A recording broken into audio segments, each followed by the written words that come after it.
डुमरी विधायक जयराम महतो ही हैं, अपने जेंजी अंदाज और तेवर के लिए विख्यात। ये जब पहुंचते हैं तो ऐसे ही जोश से मजमा भर जाता है और युवा छात्रों की तो बात ही अलग है। वो तो मान लीजिए हौसले के पंख पर सवार हो जाते हैं। साथियों, एक नारा पुराना है लेकिन अमर हो गया है। अमर इसलिए कि जब जब अनीति, अव्यवस्था और अत्याचार बढ़ेगा, भले उसके रंग बदले, ढंग बदले, उसका शिकार कोई भी हो, नारा तो गूंजेगा। हर जोर जुल्म के टक्कर में संघर्ष हमारा नारा है। और जयराम तो तूफानों से टकराने का ही नाम है। ये बैरिकेड क्या है, उनके यही जज्बे छात्र आंदोलन से निकले जयराम को 81 विधायकों में सबसे अलग खड़ा करते हैं। कल सुबह से आज सुबह तक निर्जला अनशन पर रहे और उसके बाद पहुंच गए असेंबली घेराव में। यहां तो टाइगर दहाड़ा ही बीच में समय निकालकर सदन में भी दहाड़ कर आ गया। जयराम बोले, किसी भी हाल में जेएसएससी सीजीएल परीक्षा रद्द हो। टीडीपीएल एजेंसी से जेपीएससी, जेएसएससी की जो नियुक्ति परीक्षा हुई है, सभी परीक्षाएं रद्द की जाए और टीडीपीएल मामले की ईडी से जांच कराई जाए। पहले मीडिया से रूबरू हुए, मीडिया से क्या बोले पहले वो सुनिए, उसके बाद हम सदन में क्या बोले जयराम वो सुनवाएंगे। हमारा परिचय है, पूरे देश में हमने शानदार परिचय दिया है, पीसफुल प्रोटेस्ट का हमने परिचय दिया है। तो मैं सभी भाइयों से, बहनों से मैं अपील करना चाहूंगा और साथ ही साथ मैं झारखंड राज्य की तमाम पुलिस के कर्मचारी, उनसे भी अपील करना चाहूंगा, पदाधिकारियों से, कि किसी प्रकार की कोई दंडात्मक कार्रवाई ना हो। ये पीसफुल प्रोटेस्ट है। जयराम भैया, सभी छात्र जो है कहीं न कहीं को लेकर के कह रही है कि वो हमारे बस में नहीं है, न्यायिक प्रक्रिया में। न्यायिक प्रक्रिया है, मैं उसमें भी एक सुझाव देना चाहूंगा आपके माध्यम से राज्य की सरकार को। जिस प्रकार आपने ईडी के लिए अनुरोध किया है न्यायालय से, उसी प्रकार आप सीजीएल की जो परीक्षा में धांधली हुई है उसको रद्द करने को लेकर अनुरोध करें। क्योंकि जब ज्वाइनिंग दी गई थी वो कंडीशनल ज्वाइनिंग थी, यानी कंडीशन में दिया गया था कि सीआईडी की जांच चल रही, चलने दीजिए, अगर जांच में गड़बड़ियां पाई जाएंगी तो फिर वहां कार्रवाई करेंगे। विधानसभा सत्र के दौरान जयराम ने किस तरह तर्कों के साथ मुद्दा उठाया।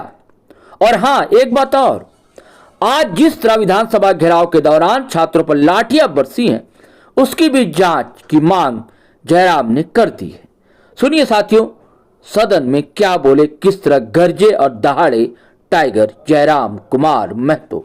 अध्यक्ष महोदय, ये बहुत ही दुर्भाग्य की बात है। एक छात्र कितनी मशक्कत के साथ तैयारी करता है, अपने गांवों से दूर होकर वो शहरों में पढ़ने जाता है।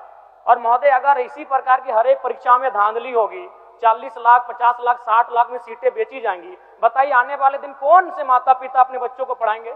महोदय, मैं आपकी शालीनता की प्रशंसा करता हूं, लेकिन 4 पीढ़ी बाद शायद आपके भी जो समय के परनाती शरणार्थी होंगे ना सर, वह गुजरात की फैक्ट्री में होंगे और कहेंगे कि शायद अगर मेरे पूर्वज 1 करोड़ रुपया रखते हैं तो आज हम वीडियो या सीओ होते। ये धांधली बड़े पैमाने पर इस राज्य में की जा रही है, बड़े पैमाने पर छात्रों के भविष्य को बेचा जा रहा है अध्यक्ष महोदय।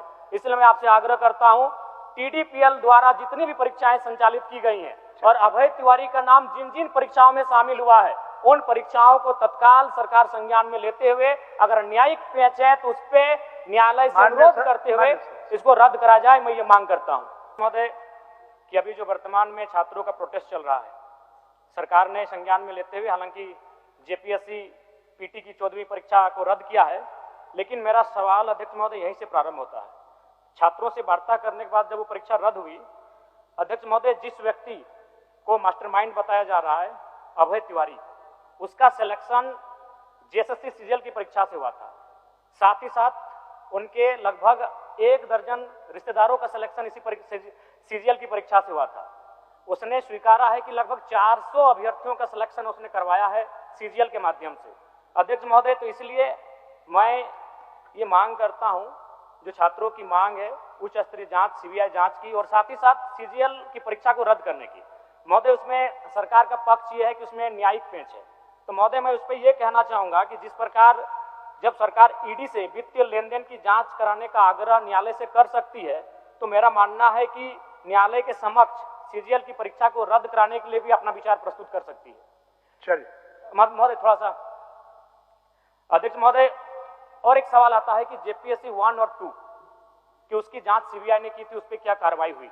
मैं आपको संज्ञान देना चाहूंगा कि जो जानकारी सामने आई है उसके अनुसार सीबीआई ने इस मामले में वर्ष 2024 में ही राज्य सरकार से अभियोजन की स्वीकृति मांगी थी।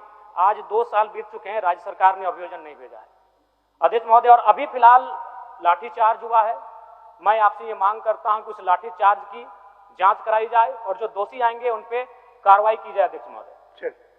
समय है अध्यक्ष महोदय, 2 मिनट आप बोले तो हो गया है देखिए ना, अब जल्दी से करिए, माननीय सदस्य सरकार का उत्तर होना है। अध्यक्ष धन्यवाद। आप रात भर सोए और आप हम रात भर जागे आपके लिए। देखिए कहाँ जयराम जी सोए हुए हैं। वहीं थे सरकार का गोल उत्तर, चक्कर में थे सर। सरकार का उत्तर।